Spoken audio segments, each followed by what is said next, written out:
While Silicon Valley celebrated billions in profits from algorithms that promised to connect humanity, a man who scrubbed its executive bathrooms discovered that the deepest connection happens in the darkest hours of the night, when he offered a hungry stranger the little he had, never guessing he was feeding not a homeless man, but the very fate that would one day devour his life of quiet sacrifice. The small hours in Palo Alto had the peculiar hush of places that pretend to sleep while their darkest secrets stay awake. Miguel Santos crossed Technova's lobby not as a man, but as a shadow, his existence as predictable as the motion sensor lights that rose ahead of him, as necessary as the air conditioning that whispered empty promises of comfort. His feet knew every crack in the imported marble better than any shareholder knew their dividends. 15 years of measured steps had carved a path of resignation through corridors that smelled like other people's ambition and success. Every stroke of his mop carried the weight of dreams that were not his. Every polished pane reflected futures he would never have. Miguel did not carry cleaning tools so much as instruments of an ancestral sacrifice. His parents had swept factory floors so that he could sweep offices. Now he polished billionaires' bathrooms so that his children might one day use those same bathrooms as owners, not as servants. It was the cruel math of generational pain. Every sanitized surface equaled an hour of medical school for Anna. Every emptied bin a page from Diego's engineering textbook. Charles, his supervisor, watched him with the wet eyes of someone witnessing dignity being traded for survival. Miguel was not a janitor. He was a cartographer of impossible futures, mapping escape routes for his children with mops and chemicals while his own life remained trapped in the same labyrinth of endless hallways. While Miguel's hands performed the familiar choreography of the night shift, his mind entered a painful wakefulness. The automatic motions, scrub, wipe, polish, freed his consciousness to wander darker territories. He remembered the day when Diego, 9 years old, had asked why he always smelled like bleach. "Because I clean the world so you can mess it up with your inventions, son," he had joked, hiding shame beneath a laugh. The neuroscience of parental sacrifice is one of the most tortured landscapes of the human mind. Miguel's prefrontal cortex worked like a perpetual calculator. How many sleepless nights equaled a semester of college? How many aching backs amounted to a diploma? How many silent humiliations bought the chance that his children would never taste the bitterness of invisibility? At 23 minutes past 2 in the morning, during the break that marked the lowest point of his daily solitude, Miguel sat on the concrete bench that had become his nightly confessional. The air carried the scent of privilege. Artisan coffee from the machines on the upper floors. French perfume soaked into the elevators. The sweet aroma of success that always slipped through his calloused fingers. That was when his eyes found the figure curled near the locked dumpsters. Not as an intruder, but as a terrifying mirror of his deepest fears. A man of indeterminate age, clothes that were maps of falls, posture that told stories of doors closing. Alexander Reynolds in disguise was the embodiment of Miguel's secret terror. The nightmare that despite decades of honest work, life could still reduce him to that final condition of human discard. But instead of the self-preservation instinct society teaches, something deeper stirred in Miguel. His amygdala, contrary to evolutionary reflex, did not fire danger but ancestral recognition. He saw not a stranger, but a brother in suffering, separated by circumstance, united by human vulnerability. Miguel looked at his lunchbox. The modest chicken Mary had prepared with hands marked by chalk dust and disappointment. Every piece represented unpaid overtime, domesticated ambitions, pride swallowed whole, and in an act that defied all logic of survival. With a generosity born only of those who know hunger not as a concept but as a companion, he split his only meal in two and extended half toward the trembling hands of a complete stranger. It was not charity. It was an affirmation of shared humanity. It was not pity. It was the recognition that on the cosmic scale of pain, we are all at floor level. In that silent gesture taking place in the shadows, far from any witness, Miguel revealed a truth Silicon Valley had forgotten in its frantic sprint toward the next disruption. That the most advanced technology is useless without the most primitive compassion. As the hands of two men the world considered disposable met over a simple meal, something fundamental began to crack in the edifice of cynicism Alexander Reynolds called a soul. Years of meetings where people were numbers, contracts where emotion was weakness, deals where humanity was a cost. All of it began to crumble before an act so pure it defied his entire understanding of human motivation. In his brutal innocence, Miguel was not merely sharing food with a stranger. He was feeding a hunger much deeper than the physical. The hunger for meaning in a world obsessed with metrics. The hunger for genuine connection in an age of empty social networks. The hunger to remember that behind every complex codebase, every sophisticated algorithm, every astronomical profit, there are human beings with the simple and revolutionary capacity to care for one another. And in that quiet dawnless hour, while Silicon Valley dreamed of the next app promising to save humanity, true salvation was happening on a cold concrete bench, between two men the system deemed insignificant, proving that the most powerful algorithm ever written does not live on any server, but in the basic programming of the human heart, the source code of compassion that, when run, can rewrite destinies and devour the firmest certainties of those who believe they are in control. While Miguel and the stranger's hands still held the fading warmth of the only hot meal either would have that night, the first rays of sun began to illuminate not only Silicon Valley, but also the moral shadows of those arriving to occupy the offices he cleaned, unaware they were about to turn an act of genuine humanity into a spectacle of feigned superiority. Dawn in Palo Alto arrived like an elegant intruder, first as a whisper of gold across glass facades, then as an arrogant declaration of a new day of conquests. As the sun began to paint the horizon in the colors of capitalist optimism, Miguel remained on the concrete bench, his body exhausted but his soul inexplicably light after sharing the little he had.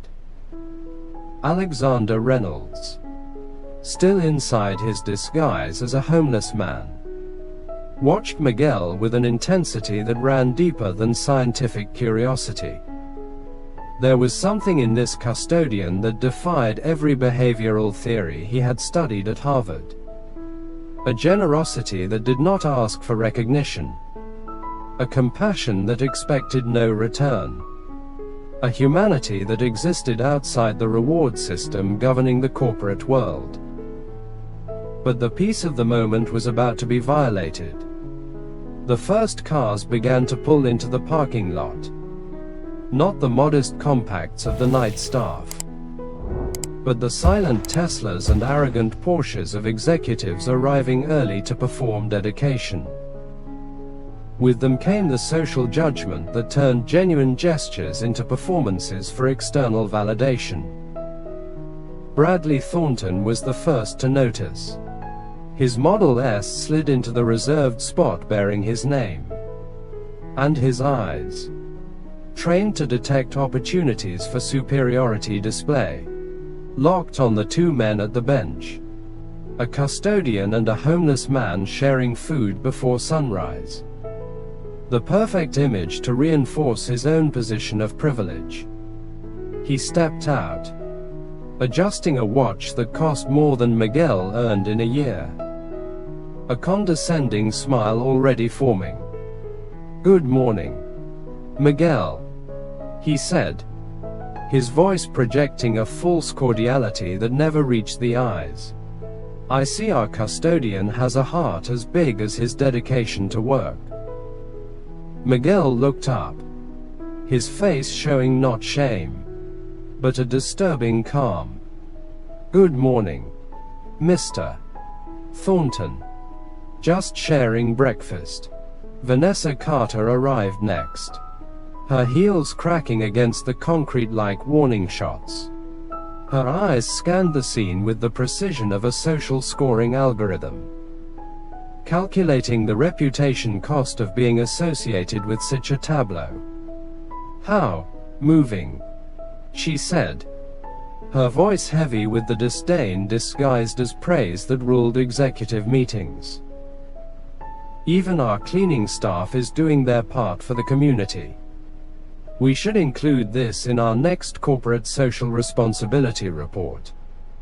As the executives circled the two men like anthropologists observing rare specimens, Alexander watched in silence, his disguise allowing him to witness the cruel choreography of corporate hierarchy. Bradley and Vanessa did not see two human beings sharing a meal. They saw a chance to perform moral superiority, to position themselves above the scene while simultaneously exploiting it to bolster their image. "You know, Miguel," Bradley continued, his voice sliding into the paternal tone he used with interns, "that compassion is admirable. But remember that we have policies about interacting with external elements on company premises." The word "elements" rang in the morning air like a blow. Alexander felt his stomach clench. Not from personal humiliation, but from the subtle violence of corporate language that turns people into problems. Human beings into elements to be managed. Miguel, however, remained unshaken. Years of voluntary invisibility had given him a peculiar immunity to others' judgment. "You were right, Mr. Thornton," he replied with a serenity that irritated Bradley. "But sometimes policies forget that we are all human before we are employees." The simple reply, delivered without defiance yet full of quiet conviction, created visible discomfort in the executives. It was easier to handle expected submission than this quiet dignity that refused to be diminished. Vanessa laughed, a sharp, artificial sound that did not match the serenity of dawn. "Well, let us not get in the way of this kindness. I have a meeting to prepare on innovation in organizational culture." The two executives moved off, their whispers laced with inside jokes about the philanthropist Janitor, easily reaching Miguel and Alexander. But instead of anger, Miguel felt only a deep sadness. The sorrow of watching people so successful be so morally poor. Alexander glanced at Miguel, his disguised eyes now showing genuine respect. "They do not understand, do they?" he murmured, his voice deliberately frail. Miguel smiled. A sad smile carrying the weight of years witnessing such disconnection. They understand profits, metrics, growth. But what happens between two people sharing food in the dark, that escapes their charts and spreadsheets? As the sun finally rose, bathing Silicon Valley in a light that promised innovation and progress, something fundamental had been revealed, not about technology or business, but about human nature. In a world obsessed with connecting everything through networks and algorithms, the most meaningful connection had happened off any digital platform. Between two souls the system considered disposable. And Alexander Reynolds, the billionaire who believed he understood everything about motivation, began to realize that perhaps the answers he sought were not in data or market research, but in the brutal simplicity of a man offering half his lunch to a stranger, knowing it meant he would go hungry for the rest of the night. The true test was not for the homeless man, but for those who considered themselves on top, and most were failing miserably. While Miguel slipped back into the building's shadows to finish his shift, Alexander Reynolds remained seated on the same concrete bench, not as a disguised homeless man anymore, but as a man whose firmest certainties had been ground to dust by the brutal simplicity of a gesture none of his master of business administration, degrees or expensive consultants could ever explain. Morning light now drenched Silicon Valley, turning glass facades into mirrors that reflected not only brightness, but the very essence of the human disconnection Alexander had just witnessed. As Miguel vanished through the revolving doors to return to his world of voluntary invisibility, Alexander stayed on the bench, his body still hunched with the posture of disguise, his mind a storm that defied decades of corporate convictions. He watched the luxury cars keep arriving, each vehicle a life of measurable success, each executive wearing the certainty that mastery of metrics equaled mastery of the world. Bradley and Vanessa had been only the opening actors in a daily pageant of assumed superiority. Others filed in, their eyes sliding over Alexander with the practical indifference reserved for elements that do not contribute to profit and loss. But something primal had shifted inside Alexander. The cynicism that had carried him through billion-dollar negotiations, hostile takeovers, and mass layoffs began to crack like ice under relentless sun. The image of Miguel offering half his only meal, not with the performative grandeur of corporate philanthropy, but with the devastating simplicity of someone who knows hunger intimately, had opened a fissure in his understanding of human motivation.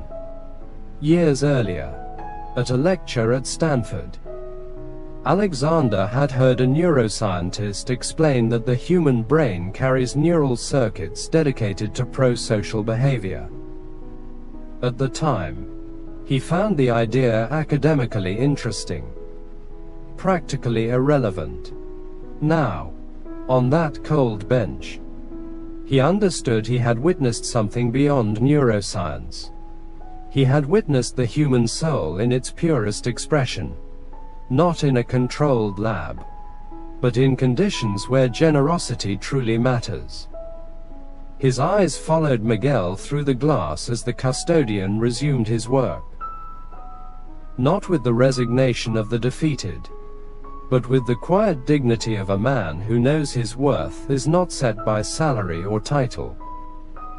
Every motion, scrub, wipe, arrange, carried the precision of pride in work well done.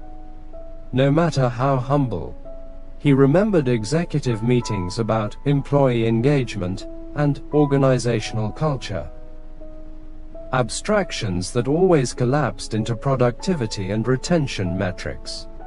They measured everything. Hours logged. Lines of code. Deals closed. But never what mattered. The quality of character. The depth of compassion. The courage to be human in a system that rewarded robotization. As he reflected, Alexander began to notice details that once escaped a chief executive's gaze. He saw how security guards treated Miguel with an indifference that bordered on contempt. He observed how young staff avoided the custodian's eyes, as if humility were contagious. He realized the building itself, with executive bathrooms apart, different elevators for different ranks, meeting rooms named after famous inventors, was architected to reinforce the very stratification he now saw with new eyes. A pain grew in his chest, not the physical pang of hunger he had felt in disguise, but the moral ache of realizing he had built an empire on values he now found hollow. His successes, his innovations, his fortune, they seemed suddenly fragile beside the moral solidity of a man who earned in a month what Alexander spent on a dinner. He rose from the bench, body still carrying the stoop of the homeless, mind already composing the revelation that would come within hours. He walked to the nearby hotel where he kept a suite for his disguise. On the way, he passed Bradley and Vanessa at an outdoor table, laughing over some corporate joke. They did not even glance at him. His invisibility as a homeless man was more complete than Miguel's. In the suite, as he prepared for the transformation to come, Alexander looked at himself in the mirror. The face was the same one that appeared in business magazines, but the eyes were different. Something fundamental had shifted, not only his understanding of others, but his understanding of himself. He lifted the tailored suit that cost more than Miguel's car, the Italian shoes worth more than the Santos family's monthly rent, the silk tie that represented hours of labor Miguel would never see rewarded. Each item seemed to carry the weight of the system he had helped create and now saw with painful clarity. As he dressed, his mind ran through the implications of what he had witnessed. It was no longer a simple character test. It had become an existential crisis about the purpose of everything he had built. Tech Nova Solutions was worth billions. But was it worth it if built on a culture that enabled people like Bradley and Vanessa to treat human beings like Miguel with such condescension? At 8:30 in the morning, fully transformed back into the billionaire Alexander Reynolds, he stepped out and walked toward Technova's tower. The same guards who had ignored him as a homeless man now greeted him with almost religious deference. The same employees who avoided eye contact now smiled obsequiously. But Alexander no longer saw the same world, where he had once seen efficiency and hierarchy. He now saw disconnection and dehumanization. Where he had seen success, he now saw its moral cost. He entered the executive elevator, his reflection in the mirrored doors showing a man carrying a secret that would end certain careers and redeem others. In a few hours, the corporate world he knew would be turned upside down. And somewhere in the building, Miguel Santos kept cleaning, completely unaware of the storm approaching. A storm he himself had unleashed not through ambition or strategy, but through the simple act of sharing his lunch with a hungry stranger. True disruption would not come from any algorithm or technology. It would arise from the rediscovery that some truths are so simple they make all others seem complex. At 17 minutes past 9 on a morning that had begun with crumbs shared on a concrete bench, Tech Nova Solutions executive elevator opened to reveal not a hungry homeless man, but the person who signed every paycheck in the building. And in that instant of torn veil, every face in the lobby became a brutal mirror reflecting not hierarchy, but the moral quality of the soul inside each body. The lobby at 9 o'clock in the morning was a study in controlled motion. Employees tracing predetermined routes like particles in a corporate accelerator, their footsteps ticking across marble like a metronome of productivity. Miguel Santos was finishing the last details of his night shift, scrubbing a stubborn mark by the executive elevators.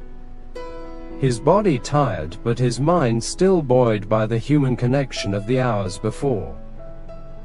Bradley Thornton and Vanessa Carter stood near reception, laughing with other executives at some insider joke that excluded precisely people like Miguel.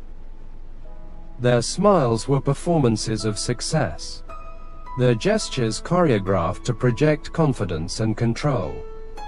They represented the apex of what Silicon Valley prized: measurable ambition, visible success, unchallenged power. Then the executive elevator, the one reserved for the uppermost ranks, gave its discreet chime. The doors slid open with the sort of smoothness that cost more than Miguel's monthly pay. And Alexander Reynolds stepped out. But he was not the Alexander everyone knew from quarterly town halls or magazine covers. He was a man transformed, not in appearance, but in essence. His eyes, once limited to strategic calculation and contained ambition, now carried the weight of a truth that had shattered bedrock certainties. Silence fell over the lobby like a heavy curtain. Conversations halted mid-sentence. Guards froze in place. Even the constant hum of air conditioning seemed to hesitate. Every gaze fixed on Alexander, while every mind struggled to reconcile the contradiction. Because the man leaving the elevator was unmistakably Alexander Reynolds.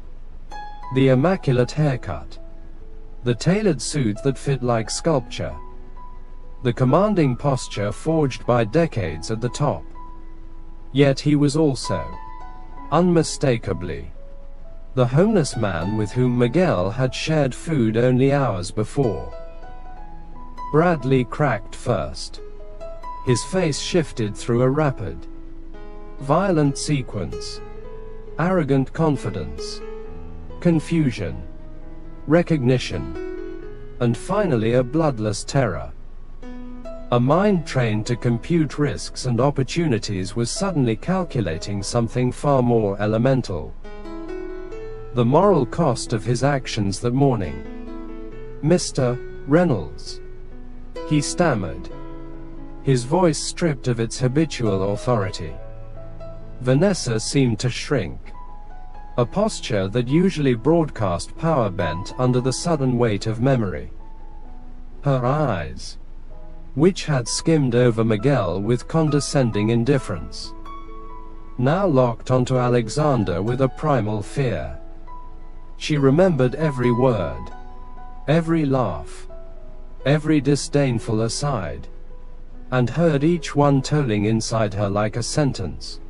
Kneeling by the elevator, Miguel looked up slowly. His face did not show surprise or triumph, only a quiet comprehension, as if pieces from a puzzle he never knew he was assembling had finally snapped into place. He said nothing. His expression belonged to someone who had always known corporate hierarchies were fragile constructions, and that a person's true measure lived far from titles and pay grades. Alexander walked straight to where Bradley and Vanessa stood rooted. His footsteps echoed in the silence. each one sounding like the tick of a clock counting down the last seconds of certain careers. Bradley. Vanessa. His voice carried not anger, but a deeper, more devastating disappointment. It seems we witnessed different versions of humanity this morning. Bradley tried to speak, but only formless sounds emerged. A mind agile in complex negotiations was suddenly empty of any usable line. Vanessa found her voice first. A thin, trembling copy of her usual confidence.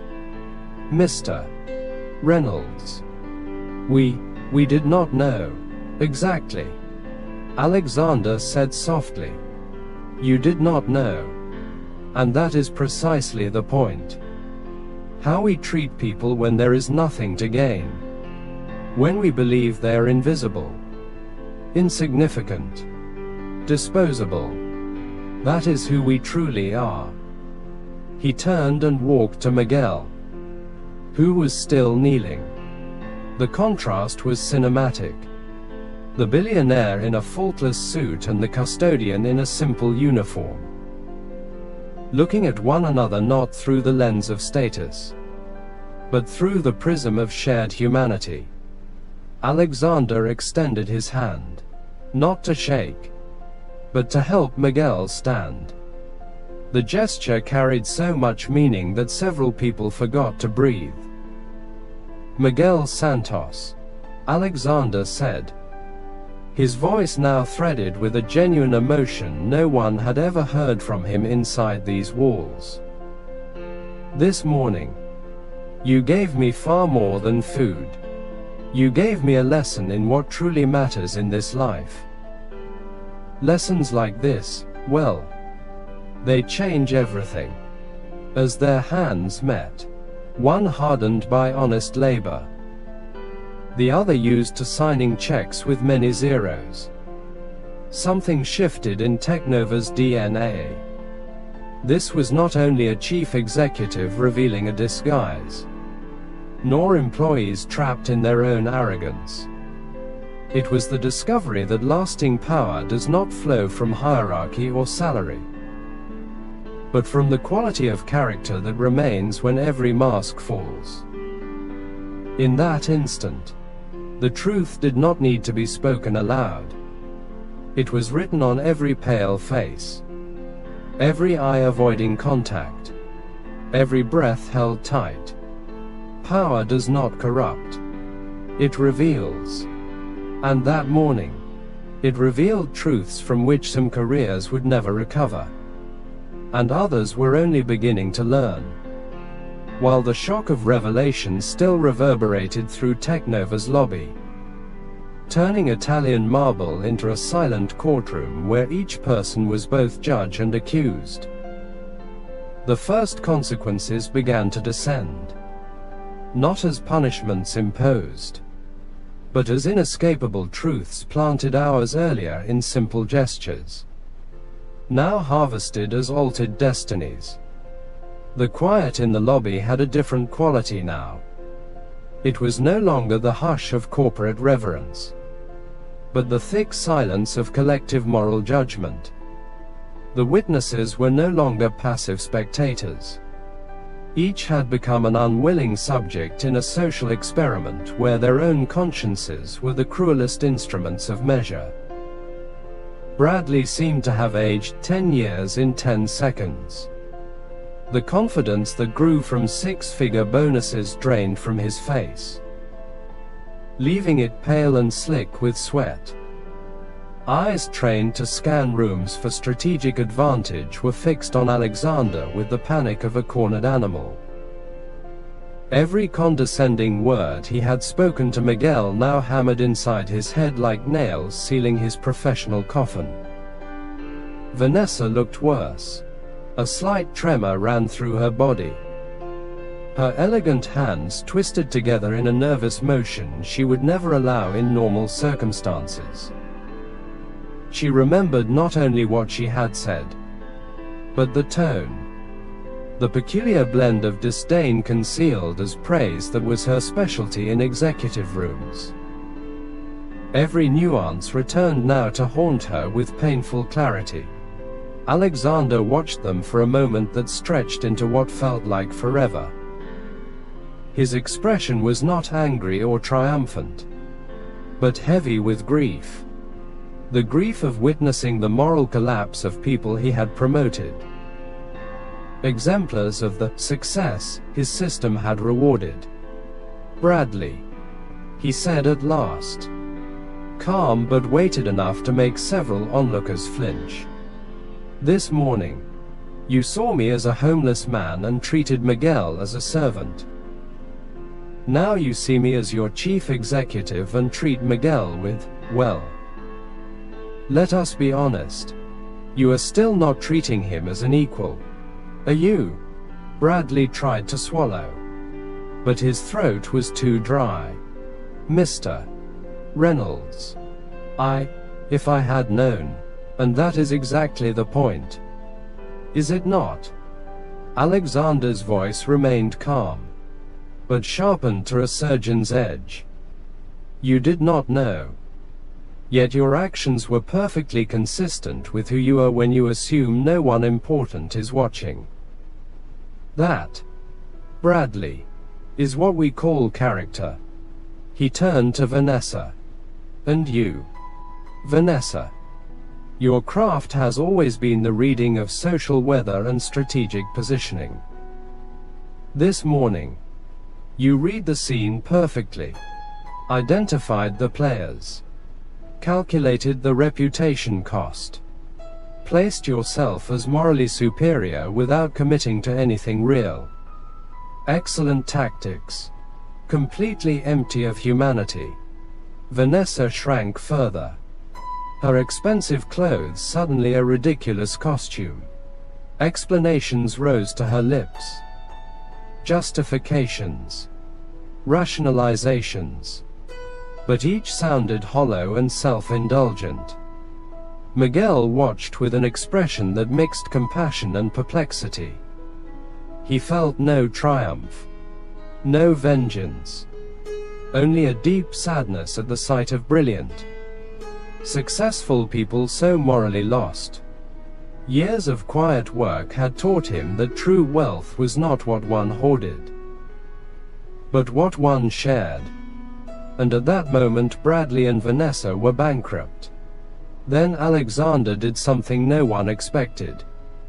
Instead of firing them on the spot, which everyone was braced for, he offered a path both merciful and devastating. "Bradley, Vanessa, you have a choice," he said, taking on the cadence of a teacher delivering a final lesson. "You can gather your things and leave now with full severance. Or you can stay and spend the next 6 months in a values re-evaluation program, working directly with Miguel to develop our new culture policy." The offer stunned the lobby as much as the revelation had. A clean dismissal would be swift, allowing them to rebuild elsewhere without fully confronting the moral collapse inside themselves. The re-evaluation would be public, humbling, and would force them to face consequences daily. They looked at each other, and for the first time since they had known one another, the look was entirely authentic, devoid of calculation or performance. Terror was genuine. Shame was palpable. Alexander turned to Miguel. "And you, Miguel, you also have a choice. You may continue your work as you always have, with the dignity and excellence you have always shown. Or you may accept the role of director of organizational values, with compensation that reflects the real value you bring to this company. Not with mops, but with character." Miguel looked at Alexander, then at Bradley and Vanessa, and finally at his own feet. The same feet that had walked these corridors for 15 years. Always humble, Always honest. Mr. Reynolds, he said, voice gentle yet steady. I accept the role, but not for the salary. I accept because perhaps I can help people discover that success without humanity is the most complete form of failure. In that moment, the consequences of the morning's choices became perfectly clear. Bradley and Vanessa had chosen arrogance when they believed no important witness was present. Miguel had chosen compassion when he believed there was no reward. Each now harvested exactly what they had sown. Not because Alexander was punishing or rewarding, but because the moral universe operates with a mathematical precision no corporate algorithm can replicate. The lesson was complete. Consequences are not punishments. They are mirrors. Some mirrors show truths so painful they change not only careers, but souls. In the months that followed that fateful morning in Technova's lobby, something extraordinary began to unfold in corridors that had once echoed only with the sounds of ambition and profit. A quiet transformation born not of restructurings or new technologies, but of the difficult rediscovery that companies are made of people, and that unwell people create unwell cultures. No matter how many zeros appear in quarterly reports, the first 60 days after Alexander Reynolds's revelation were a study in collective cognitive dissonance. Technova Solutions, once a temple of Silicon Valley capitalism where metrics were gods and profit and loss sacred scripture, now witnessed a silent revolution that challenged every settled corporate reflex. Miguel Santos, the man who for 15 years had been invisible except when someone wanted a restroom spotless or a desk reset, now occupied an office with a view of Silicon Valley. More significant than the office was what happened inside it. Meetings in which the director of organizational values spoke not about profit or growth, but about dignity, respect, and purpose. Bradley Thornton and Vanessa Carter, once ascendant stars, spent their days in a re-evaluation program that was at once public and profoundly intimate. They worked directly with Miguel, not as condescending superiors, but as humbled learners in a school whose curriculum was their own moral failure. The deepest transformation, however, was taking root in Alexander himself. A billionaire who once measured success in acquisitions and valuation now measured it in moments of genuine human connection. Executive meetings no longer began with numbers, but with stories. Stories of employees who felt seen, of small kindnesses that would once have gone unnoticed, of departments recovering from years of toxic competition. One afternoon, Alexander called the company to the main auditorium. It was not a quarterly celebration of results. It was more rare and more precious. In the past 2 months, he began, speaking with the vulnerability of a man who had learned something fundamental. We have discovered that you can build a multi-billion-dollar company on penny values, and that when you stack penny values long enough, you create a moral wealth no valuation can capture. Then he did something no one had seen a chief executive do. He invited Miguel onto the stage, not as an employee to be praised, but as an equal to share the light. Miguel taught me that cleaning a restroom with dignity is worth more than closing a deal with dishonesty.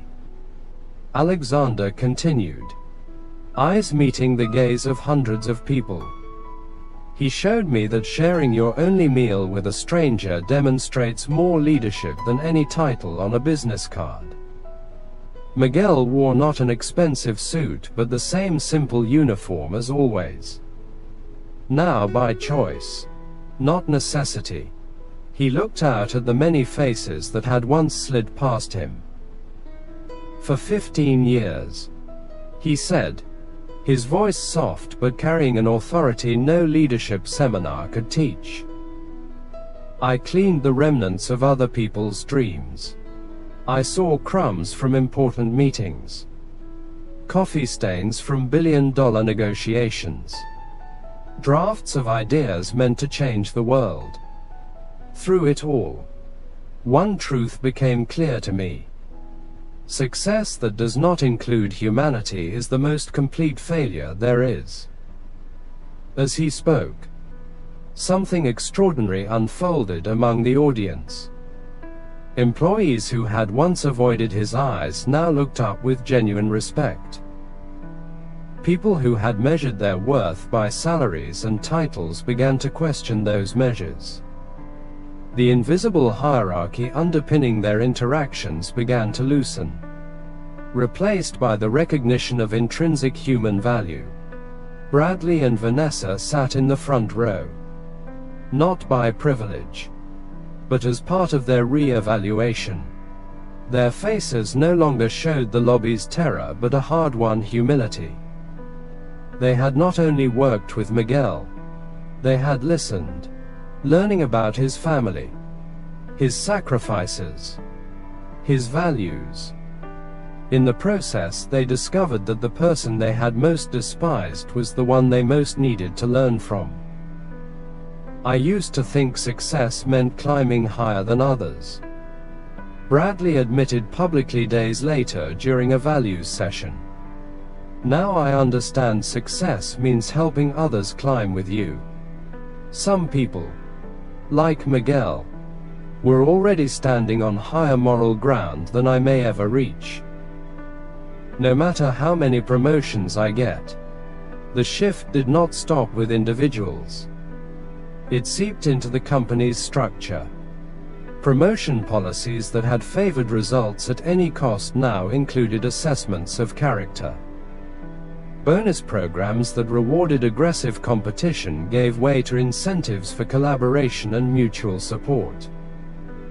Even the building's architecture was reconsidered. Executive restrooms were eliminated. Shared spaces created to foster interaction across levels. But the most significant change never appeared in quarterly slides. It happened in hallways, elevators, break rooms. Colleagues who had once competed reflexively began to assist one another. People who had weighed every interaction for career leverage began to connect genuinely. Fear that had permeated the culture was replaced by something far more powerful: trust. Alexander watched from his redesigned office. Now an open space where anyone could walk in without appointment or hierarchy. Not with a strategist's satisfaction at a plan well executed, but with the humility of a man who had discovered that the strongest solutions arise not from costly consultants or complex models, but from the brutal simplicity of treating people as whole human beings. Not resources. A lesson crystallized for everyone. Heal the moral wounds at the top, and the organization begins to heal everywhere. The most disruptive innovation is not a technology, but the rediscovery that healthy companies are made of healthy people, and healthy people create healthy results, not only financially, but humanly. And Miguel Santos, the quiet architect of the transformation, kept doing what he had always done. Not as a custodian, but as a healer of culture, proving that the humblest work, done with the noblest heart, can transform not only floors and windows, but souls and destinies. A year after the morning that began with crumbs shared on a concrete bench and ended with corporate hierarchies dismantled by inescapable moral truths, Tech Nova Solutions was no longer the same company. Not because profits had risen or valuation had exploded, but because something rarer and more precious had occurred. It had rediscovered its own soul, and in doing so proved that a real legacy is not in the zeros of a balance sheet, but in the lives touched and transformed along the way. Autumn in Palo Alto brought not only the vivid colors washing the hills of Silicon Valley, but the full harvest of seeds planted that transformative morning a year before. Tech Nova, once a symbol of unbridled capitalism where people were resources and values were metrics, now breathed a different air. A rare blend of technical excellence and genuine humanity that confounded old corporate instincts. Miguel Santos was still director of organizational values, but the office with a sweeping view stood empty most days. He preferred to walk the corridors, not as an executive supervising, but as a curator connecting.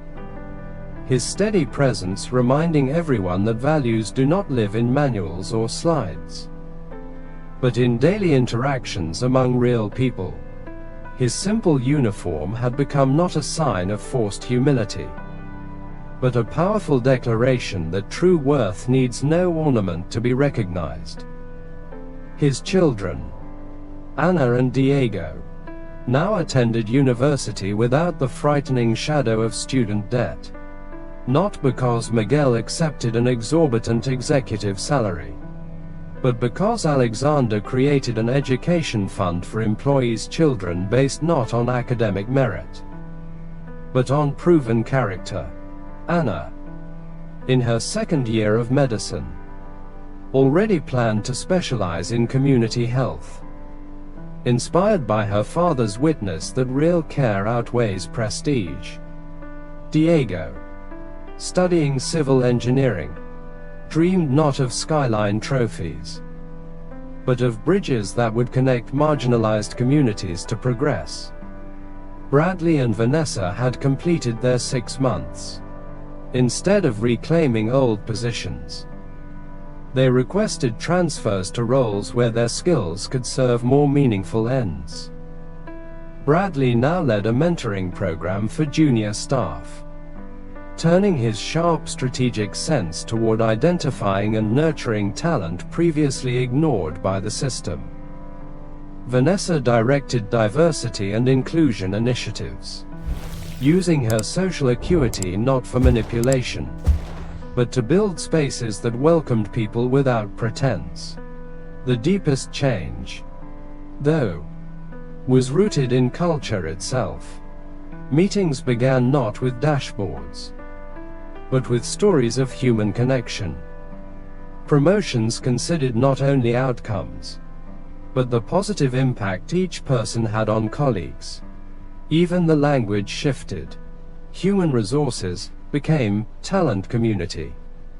Employees became team members. And profit was always paired with purpose. From his remodeled office, an open space anyone could enter, Alexander watched with eyes that once tracked growth curves and market projections, now brightening at the sight of small, unheralded kindnesses. He had discovered that the satisfaction of seeing an intern genuinely welcomed by a senior engineer surpassed the thrill of any billion-dollar contract. At a ceremony marking the first anniversary of the transformation, Alexander gave a speech that would be remembered as the moment Tech Nova truly redefined itself. A year ago, he said, voice carrying a sincerity everyone recognized, I disguised myself as a homeless man not to test our people, but to test myself. I needed to know whether the success I built was worth anything if founded on values I secretly believed were hollow. In that night, a man named Miguel Santos did not merely give me half his lunch. He returned to me the half of myself I had lost in my obsessive pursuit of success. Then he shared what surprised even Miguel. In the past 12 months, our valuation increased by 23%. An impressive figure any chief executive would celebrate. But another number matters far more to me. 147. That is how many people reported feeling truly seen and valued for the first time in their careers. 48 is the number of stories of spontaneous collaboration that changed key projects. And 1. The number of times Miguel had to intervene in a major conflict. Compared to 27 the year before, numbers told a clear story. More profitable, more innovative, more resilient. Yet the true success glowed in faces arriving each morning not out of obligation, but with purpose. In families that now ate dinner together because parents no longer stayed late to prove their worth. In neighborhoods strengthened by volunteer programs woven into the company's everyday life. When Miguel spoke, he kept it brief. His actions had always carried farther than words. But what he said settled deep. For 15 years, I cleaned this building believing I was building futures for my children. He said, now I understand I was also clearing space so better futures could grow for everyone. When you sweep with your heart, you do not only remove what is visible, you let the light enter where only shadows used to live. The legacy of that morning did not live in corporate handbooks or business school case studies. It lived in the daughter of a night shift cleaner who now dreamed of becoming a chief executive, not to collect power, but to spread compassion. It lived in the former arrogant executive who now found more meaning mentoring an intern than closing a deal. It lived in the billionaire who discovered that his greatest achievement was not a technology empire, but helping to build a culture where every person, regardless of title or pay, felt worthy and seen. After the event, when the auditorium lights dimmed, Miguel lingered and looked over the empty room. His eyes traced each inch of the floor he knew so intimately. Not as a custodian inspecting his labor, but as a moral architect contemplating a cathedral of values he had helped to raise.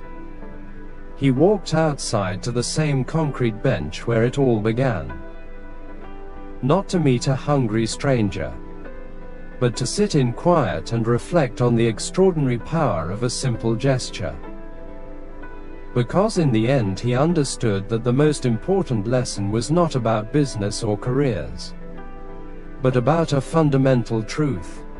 When you offer the little you have to someone with even less, you are not only feeding a hungry body, you are feeding the very essence of what it means to be human in a world that so often forgets its own humanity. And what legacy, in the end, could be more enduring than that?